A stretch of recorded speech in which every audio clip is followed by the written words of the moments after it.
জুলাই আগস্টের শহীদদের প্রতি এবং দীর্ঘ 15 বছর গণতান্ত্রিক আন্দোলনে যারা শহীদ হয়েছেন তাদের প্রতি শ্রদ্ধা জানিয়ে আমি 2-4টি কথা বলব। আসলে কথা বলতে বলতে এমন একটা অবস্থায় গেছি, প্রায় 15-16 বছর ধরে কথা বলছি, এখন আর কথা খুঁজে পাই না। আর আপনাদের এখানে এসে আজকে কিছুটা মনের কিছুটা আনন্দিত এই জন্যে যে আমার খুব কাছের দুজন মানুষের সঙ্গে আমার এখানে অনেকদিন পরে দেখা হলো, মাহমুদ ভাই এবং মতি ভাই। মতি ভাইয়ের সঙ্গে মাঝে মাঝে হয়, কিন্তু মাহমুদ ভাইয়ের সঙ্গে হয় খুব কম। ইতিমধ্যে অভিযোগ করেছেন যে আমরা কেউই এখন পর্যন্ত তার কার্যালয়ে যাইনি। আসলে আমি এই 5ই আগস্টের পরে একমাত্র মতি ভাইয়ের অফিসে ছাড়া বোধহয় আর কারো অফিসেই যাইনি, যাওয়ার সুযোগ হয়নি। আমি যে যেতে পারিনি সেই জন্য আমি দুঃখ করেছি। আশা করি খুব শিগগিরই আপনার অফিসে গিয়ে আমি একটা কালো কফি খেয়ে আসতে পারবো, বিশ্বাস করি। আসলে রাজনীতিবিদদেরকে বলা হয় যে রাজনীতিবিদরা সকল নষ্টের গোড়া, এটা প্রথম কথা বলা হয় এবং অভিযোগও করা হয় কিন্তু রাজনীতিবিদদেরকে সবচেয়ে স্বাভাবিকভাবেই। কারণ একটা রাষ্ট্র তো রাজনীতি দিয়েই চলে, যাই থাক, যে মতবাদের লোকেরই থাক, তাদেরকে সেই রাষ্ট্র পরিচালনা করতে গিয়ে আপনার বিভিন্ন সময় বিভিন্ন রকম কাজ করতে হয় বা করে, যখন তারা আপনার জনগণের দ্বারা আপনার সমালোচিত হন, এটাই কিন্তু স্বাভাবিক। আজকে যে বিষয়টা দাঁড়িয়েছে যে একটা দীর্ঘ সংগ্রাম লড়াইয়ের পরে একটা সুযোগ তৈরি হয়েছে, আমি থেকে সবসময় কথা বলছি যে একটা অপরচুনিটি তৈরি হয়েছে একটা গণতান্ত্রিক বাংলাদেশ নির্মাণের। আমি মনের প্রাণে গণতন্ত্রে বিশ্বাস করি। কিন্তু মাহমুদের সঙ্গে আমার অনেক তর্ক হয়েছে, আপনার জেলে বসে অনেক তর্ক হয়েছে, কিন্তু আমি গণতন্ত্রে বিশ্বাস করি, লিবারেল ডেমোক্রেসি। বিপ্লব যারা করবেন তারা বিপ্লবী দল করবেন, বিপ্লবী সংগঠন করবেন এবং বিপ্লব করে বিপ্লবী সরকার গঠন করে তারা দেশে বিপ্লবকে সফল করবেন। এটাও আমি মনে করি যে এটাও একটা বড় রাস্তা, বড় পথ মুক্তির জন্য। আর আমরা যারা লিবারেল ডেমোক্রেসিতে বিশ্বাস করি, আমরা বিশ্বাস করি যে আমরা জনগণের সমর্থন নিয়ে সরকারে যাব, অর্থাৎ নির্বাচনের মধ্যে দিয়ে সরকারে যাব, কাজগুলো করার চেষ্টা করবো যে কাজগুলো আমরা কমিট করেছি জনগণের কাছে, তারপরে আবার জনগণের কাছে ফিরে যাব। যদি তারা আমাকে আবার গ্রহণ করেন আমি আসবো, না হলে আসবো না। এই লিবারেল ডেমোক্রেসি সব কিন্তু আমরা বিশ্বাস করি। আমরা বিশ্বাস করি যে সকল মতামতকে প্রকাশ করার সুযোগ দিতে হবে। আমরা বিশ্বাস করি যে সকলকেই তার কথা বলার সুযোগ দিতে হবে। আমরা বিশ্বাস করি যে একজন সাধারণ যে কোনো মানুষের ন্যায্য বিচার পাওয়ার অধিকার রয়েছে এবং তার সমাজে তার মর্যাদা প্রতিষ্ঠা হওয়ার সুযোগ, কিন্তু সেটা হয় না। কারণ আমাদের বিশেষ করে আমাদের বাংলাদেশে শুধু আজকে নয়, সারা বিশ্বেই বোধহয় এই প্রবণতা দেখা দিয়েছে যে লিবারেল ডেমোক্রেসিকে এখন নিচে নেমে যেতে হচ্ছে, একটু পরাজিত হতে হচ্ছে আপনার পপুলারিজমের কাছে এবং অ্যাট দি সেম টাইম আপনার কিছুটা আপনার অথরিটেরিয়ান রেজিমগুলোর কাছে। এটা বাস্তবতা। এখন এটা কেন হচ্ছে, কেন যেটা গবেষকরা বিশ্লেষণ করবেন। রাজনীতি নির্দিষ্ট আমার কাছে মনে হয় যে প্রযুক্তির পরিবর্তনের সঙ্গে সঙ্গে, টেকনোলজির পরিবর্তনের সঙ্গে সঙ্গে আপনার বোধ হয় মানুষের মন মানসিকতা মানুষরা সবকিছু আস্তে আস্তে বদলায়। সে বদলানোর ফলে এমন একটা সময় আসে যখন দেখা যায় যে তখন যে রাজনৈতিক কাঠামো আছে সেই কাঠামোটা পরিবর্তন ছাড়া ওই রাষ্ট্রকে ধরে রাখা কঠিন হয়। আমি কিছুদিন আগে চীনে গিয়েছিলাম। আপনারা সবাই দেখেছেন, পত্রিকাতে রিপোর্টও করেছেন, একটা বড় দল নিয়ে গিয়েছিলাম আমাদের বিএনপির শীর্ষ নেতৃত্বদের নিয়ে। আমি চীনে অনেকবার গেছি, যতবার চীনে যাই দেখি চীনের ভিন্ন চেহারা, অর্থাৎ চীন প্রতিদিন বদলাচ্ছে। আর তাদের সিস্টেমটা তো ভিন্ন, আমাদের সিস্টেম ভিন্ন। আবার দেখুন আমেরিকার দিকে তাকিয়ে দেখুন, আমেরিকার যে রাজনৈতিক যে কাঠামো, সেই কাঠামো আর আমাদের কাঠামো কিন্তু এক নয়। আরেকটা কথা যেটা আমার মনে হয় যে আমরা তো প্রকৃতপক্ষে গোলামি থেকে মুক্তি পেয়েছি আপনার কত বছর হচ্ছে, 1947 সালে ব্রিটিশ গোলামি থেকে। তারপরে পাকিস্তানি গোলামি শুরু হয়েছে, তারপরে আবার আপনার বাংলাদেশি প্রভুদের গোলামি শুরু হয়েছে। এই গোলামিতেই আছি আমরা। গোলামদের কিন্তু একটা সংকীর্ণ মন তৈরি হয়, কিছুতেই আপনার খুব বেশি বড় করে দেখার সুযোগ হয় না। আমি আবার মনে করি যে আমাদের সেই বড় করে দেখার চেষ্টা করা উচিত। আমাদেরকে সেই চেষ্টা করা উচিত যে আমরা একটা মুক্ত সমাজ চাই, আমরা একটা মুক্ত রাষ্ট্র নির্মাণ করতে চাই, আমরা একটা মানুষের মধ্যে মানুষের একটা ভালোবাসা তৈরি করতে চাই। আজকে যে কথাটা আমার বোন এখানে বলে গেলেন, একই ঘটনা গতকাল আমি আশুলিয়াতে গিয়েছিলাম। আশুলিয়াতে যে 5 জনকে হত্যা করার পরে একজন জীবিত ছিল, তারপরে পুড়িয়ে মেরে ফেলা হয়, সেই তাকে স্মরণ করে আমরা সেখানে একটা বোধহয় আমাদের পার্টির তরফ থেকে একটা সভা ছিল।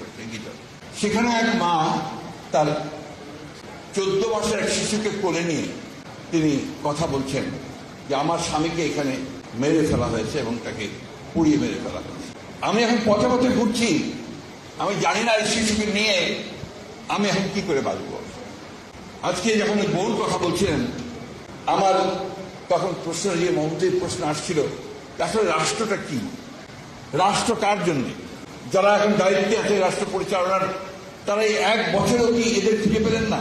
তারা 1 বছরেও কি মানুষগুলো যারা এই দেশে পরিবর্তনের জন্য প্রাণ দিল, রক্ত দিল, তাদের জন্য একটা তালিকা তৈরি করে সঠিকভাবে তাদের পুনর্বাসনের কোনো ব্যবস্থা করতে পারলেন না? আমি জানি না।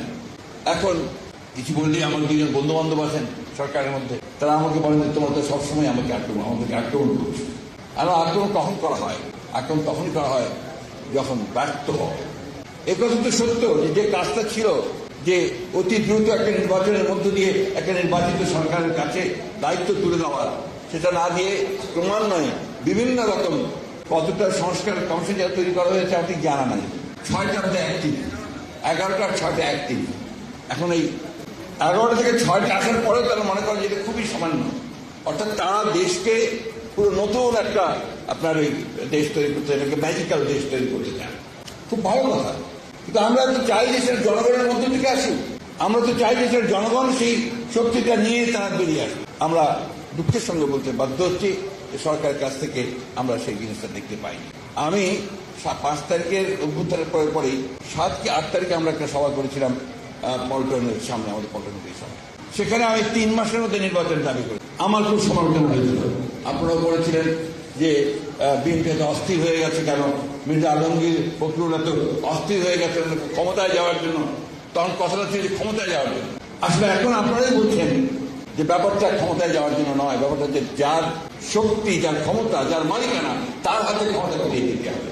আপনার প্রতিনিধি থাকবে না সরকারে, যারা দেশ চালাবেন, তো সেই সরকারের সমস্যা থাকবেই। একটা কথা বলার কেউ নেই, কাকে বলবেন, কি বলবেন? আমাদের কাছে এসে ভিড় করছে লোকজন যে আমাদের এই প্রবলেম হচ্ছে, এই প্রবলেম হচ্ছে, এই প্রবলেম হচ্ছে। কে বলবে? আগে তার এমপি ছিল, আগে তার মেয়র ছিল, তারা কথা বলতে পারতো, এখন কোথাও তারা কথা বলতে পারে। এই যে বিষয়টা সবাইকে অনুধাবন করতে হবে। তবে আমি অনুরোধ করব, এতটা আপনারা হতাশ হবেন না, নিরাশ হবেন না। আমরা যদি পারি অতীতে, আমরা যদি সেই 52 ভাষা আন্দোলনে সফল হতে পারি, 69-এ সফল হতে পারি, 71-এ সফল হতে পারি, 24-এ সফল হতে পারি, উইথ অল আওয়ার লিমিটেশনস, তাহলে আমরা এটাও পারবো। এটা আমি বিশ্বাস করি। আমি বিশ্বাস করি বলেই আমরা আপনার এগিয়ে যেতে পারবো। আমি কারো সমালোচনা করতে চাই না। আজকে যে সময়টা, এই সময়টা হচ্ছে পারস্পরিক একটা বোঝাপড়া করার সময়। একটু বুঝে নিয়ে, পরস্পরকে বুঝে আমরা যদি একটু দ্রুত এগিয়ে যাওয়ার চেষ্টা করি, তাহলে ফলটা লাভ করবে জনগণ, তার একটা প্রতিনিধিত্ব থাকবে, তার একটা সরকার তৈরি হবে। এটা যদি সব শোনা হয়ে যাবে, সব কিছু আপনার সমস্যাগুলো মিটে যাবে তা না, কিন্তু একটা রাস্তা তৈরি হবে, যে রাস্তার মধ্যে দিয়ে আমরা আমাদের কথাগুলো, জনগণের কথাগুলো সেই সরকারের কাছে পৌঁছাতে পারবে। সেই জায়গাটাতে আমরা যেতে চাই। এবং আমার বিশ্বাস যে এত সমস্যার পরেও আমরা দেখলাম যে 12টা মৌলিক বিষয়ে আপনার একটা ঐকমতে এসছে, বাকিগুলো ঐকমতে যাওয়ার চেষ্টা হচ্ছে, প্রতিদিন বৈঠক হচ্ছে, কয়েক ঘন্টা ধরে। অনেকগুলো বিষয় আছে যেগুলো আমরাও ঠিক বুঝি না, যে যা তারা যেগুলো করতে চান, এগুলোকে বাদ দিয়ে যে মৌলিক বিষয়গুলো আছে সেই বিষয়গুলো সমাধান করে আমার মনে হয় অতি দ্রুত যে নির্বাচনের একটা মোটামুটি ধারণা পাওয়া গেছে। আমাদের লন্ডনের তারেক রহমান সাহেব এবং আমাদের প্রধান উপদেষ্টা সবার মধ্য দিয়ে যে ফেব্রুয়ারি মাসের প্রথম দিকে নির্বাচন, সেকেন্ড উইকে মধ্য সময়ে আপনার নির্বাচনটা হবে।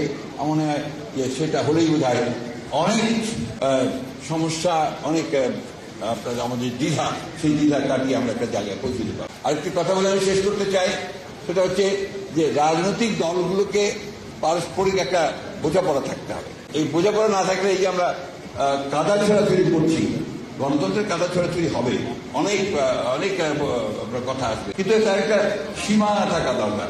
তা নাহলে যেটা হয় সেটা হচ্ছে যে আপনার একটা তিক্ততা সৃষ্টি হয়, যে তিক্ততা ভবিষ্যতে গিয়ে রাজনীতিকে আরো কলুষিত করে।